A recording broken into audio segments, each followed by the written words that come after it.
अस्सलाम वालेकुम। वीडियो की तरफ जाने से पहले मेरी आपसे गुजारिश है कि आप इस चैनल को ज़रूर सब्सक्राइब करें ताकि हर नई आने वाली वीडियो आप तक पहुंच सके। इंसान दुनिया के गुनाहों, दुनिया के जराइम और दुनिया की गलतियों की सज़ा दुनिया में ही भुगत कर जाता है और मैं उसकी ज़िंदा मिसाल हूँ।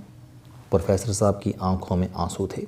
उन्होंने अपने सफ़ेद सर पर मफरल लपेटा और टिशू से गालों की झुर्रियों में सिरकते आंसू पूंछने लगे।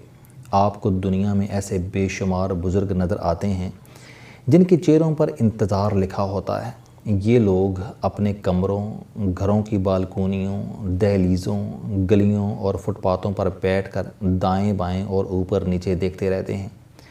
मैं अक्सर सोचा करता हूँ कि ये बुज़ुर्ग दाएं बाएं ऊपर नीचे क्या तलाश करते हैं, ये खला में क्या खोजते रहते हैं। मुझे उस सवाल का जवाब उसी रिटायर्ड प्रोफेसर ने दिया। उसका कहना था कि हम जैसे लोग मौत के फरिश्ते का इंतज़ार करते रहते हैं, लेकिन यूँ महसूस होता है कि हमारे हिस्से की मौत भी हमसे रूठ गई है और अभी हमारी सज़ा ख़त्म नहीं हुई। उनका कहना था कि जब आपके सारे काम ख़त्म हो जाते हैं, जब ज़िंदगी को आपकी ज़रूरत नहीं रहती और जब आप दुनिया में फ़ालतू से बनकर रह जाते हैं, तो फिर आप गली में बैठकर मौत का इंतज़ार करते हैं। लेकिन फरिश्ते आपके करीब से गुज़र जाते हैं, उस वक्त आपको मालूम होता है कि आपकी सज़ा अभी बाकी है। अभी कुछ गुनाह, कुछ जुर्म और कुछ ऐसी गलतियां बाकी हैं जिनकी सज़ा आपने अभी तक नहीं भुगती। उन्होंने अपने यख ठंडे हाथों से कान रगड़े और दुखी लहजे में बोले कि मैंने भी ज़िंदगी में एक ऐसी ही गलती की थी। मैं उस गलती की 75% सज़ा भुगत चुका हूँ और 25% बाकी है। मुझे यकीन है जब तक मैं ये 25% सज़ा नहीं भुगतूंगा, दुनिया से रुखसत नहीं होऊंगा। चुनाचे मैं रोज़ाना सुबह घर से निकलता हूँ, सदर जाता हूँ, वहाँ एक पुरानी कोठी के सामने बैठ जाता हूँ और शाम को उठकर घर वापस आता हूँ।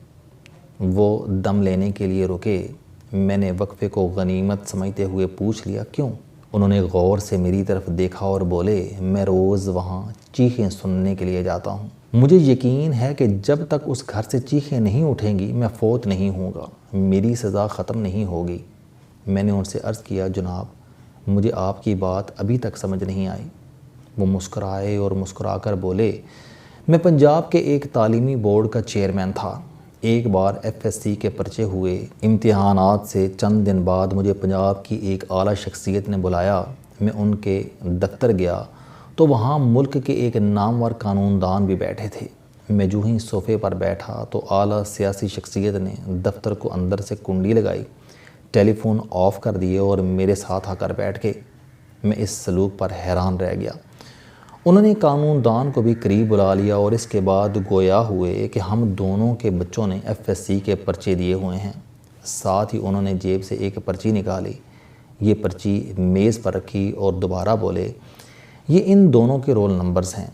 हम चाहते हैं कि इन बच्चों के नंबर इतने आ जाएं कि ये दोनों मेडिकल कॉलेज में दाखिल हो सकें और हमारा ये काम आपने करवाना है। आला सियासी शख्सियत खामोश हो गई। मैंने डरते डरते अर्ज़ किया, जनाब मेडिकल कॉलेजों में वज़ीर आला का कोटा होता है, अगर नंबर कम भी हों तो भी आप इस कोटे के ज़रिए बच्चों को मेडिकल कॉलेज में दाखिल करा सकते हैं। वो मुस्कुराकर बोले, हम कर सकते हैं, लेकिन इससे सियासी बदनामी का ख़दशा है। चुनाचे मैं चाहता हूँ कि हमारे बच्चे मेरिट पर कॉलेज में दाखिल हों। मैंने उस वक्त सोचा मैं इन्हें साफ साफ इनकार कर दूँ, लेकिन सरकारी मुलाजम बहुत कमज़ोर मखलूक होती है। चुनाचे मैं कमज़ोरी के बायस इनकार ना कर सका। मैंने चिट उठाई और वापस आ गया।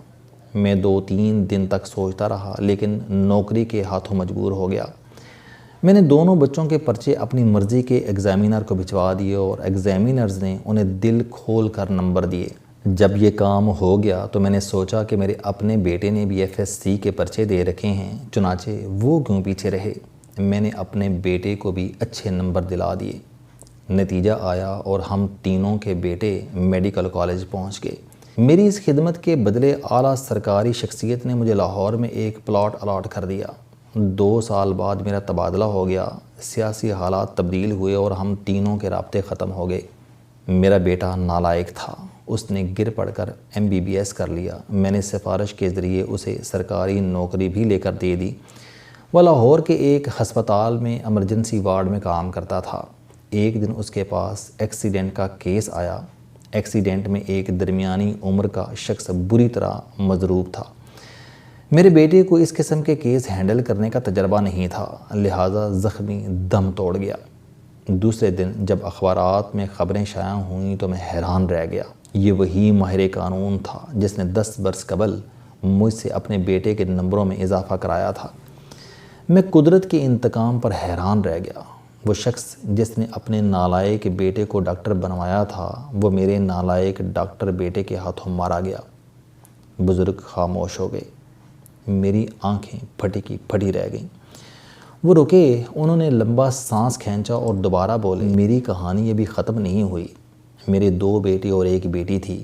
میرا بڑا بیٹا ڈاکٹر بن گیا، چھوٹے بیٹے نے MBA کیا اور ایک ملٹی نیشنل کمپنی میں مینیجر بن گیا۔ میں نے بیٹی کی شادی کر دی۔ داماد نالائق تھا، اس نے میری بیٹی کو تنگ کرنا شروع کر دیا۔ وہ کاروبار کرنا چاہتا تھا۔ میں نے بیٹی کی تکلیف دیکھتے ہوئے وہ پلاٹ بیچ دیا اور یہ رقم میں نے اپنے داماد کو دے دی۔ داماد نے رقم کاروبار میں لگائی، نقصان ہوا اور سارا سرمایہ ڈوب گیا۔ میرے دوسرے بیٹے کو ایک دن سینے میں درد ہوا۔ ڈاکٹروں کے پاس لے کر گئے تو پتہ چلا کہ اس کے دل کی ایک رگ بند ہو چکی ہے۔ میرا بیٹا اسے لاہور کے ایک مشہور کارڈیالوجسٹ کے پاس لے گیا۔ یہ کارڈیالوجسٹ امریکہ سے اعلیٰ تعلیم حاصل کر کے آیا تھا۔ اس نے میرے بیٹے کا معائنہ کیا اور بائی پاس کا مشورہ دیا۔ میرے ڈاکٹر بیٹے کا مشورہ بھی یہی تھا۔ ہم نے آپریشن کی اجازت دے دی۔ امریکہ سے آنے والے ڈاکٹر نے آپریشن کیا، لیکن میرا بیٹا آپریشن ٹیبل پر ہی فوت ہو گیا۔ میں جب اپنے بیٹے کی نعش لے کر آ رہا تھا تو میں نے ڈاکٹر سے اس کے والد کا نام پوچھا۔ ڈاکٹر نے جب والد کا نام بتایا تو میں حیران رہ گیا۔ وہ ڈاکٹر اس ماہر قانون کا بیٹا تھا جس کے کہنے پر میں نے اس کے نمبر بڑھائے تھے۔ میں نے اپنے بیٹے کو دفن کر دیا اور وہ دن ہے اور آج کا دن ہے۔ میں روزانہ اس سیاستدان کے گھر جاتا ہوں اور اس کے گھر کے سامنے چائے خانہ ہے، میں وہاں بیٹھ جاتا ہوں اور اندر سے چیخوں کی آوازوں کا انتظار کرتا ہوں۔ مجھے یقین ہے کہ کسی نہ کسی دن اندر سے چیخنے کی آوازیں آئیں گی، لوگ وہاں اکٹھے ہوں گے، میت کو غسل دیں گے اور جب اس سیاستدان کی نعش باہر نکالی جائے گی تو میں آگے بڑھوں گا، میں اس کے جنازے کو کندھا دوں گا اور اس کے بعد میری سزا مکمل ہو جائے گی۔ وہ خاموش ہو گئے۔ میرے ریڑھ کی ہڈی میں سردی کی ایک لہر سی دوڑ گئی۔ میں 21ویں صدی کے سائنسی دور میں اس بوڑھے کی بات پر یقین کرنے کے لیے تیار نہیں تھا، لیکن اس کے چہرے کی جھریاں جھوٹ نہیں بول رہی تھیں۔ اس کی آنکھوں میں صرف ایک ہی چمک تھی اور یہ سچ کی چمک تھی۔ میں نے کچھ کہنے کے لیے منہ کھولا، لیکن میرے بولنے سے پہلے وہ بول پڑا، اور مجھے یقین ہے کہ اس سیاستدان کی موت بھی کسی ڈاکٹروں کے ہاتھوں ہوگی۔ قدرت ہمارے گناہ، ہمارے جرم کی سزا ہمیں اس دنیا میں ہی دے دے گی۔ ایک مجرم مر گیا، دوسرا مر جائے گا اور میں ان دونوں کے مقابلے میں زیادہ عبرتناک موت مروں گا۔ لیکن ان تینوں ڈاکٹروں کا کیا بنے گا؟ وہ رکا، اس نے لمبا سانس لیا اور بولا، میرا بیٹا بھی ٹھیک ٹھاک صحت مند ہے۔ اسے حکومت میں چند اچھے دوست مل گئے ہیں اور وہ لاہور کے ایک بڑے ہسپتال کا ڈپٹی سپرنٹینڈنٹ بن گیا ہے۔ قانون دان کا بیٹا ملک کا مشہور کارڈیالوجسٹ بن چکا ہے، جبکہ سیاستدان کا بیٹا چوٹی کا سرجن بن چکا ہے۔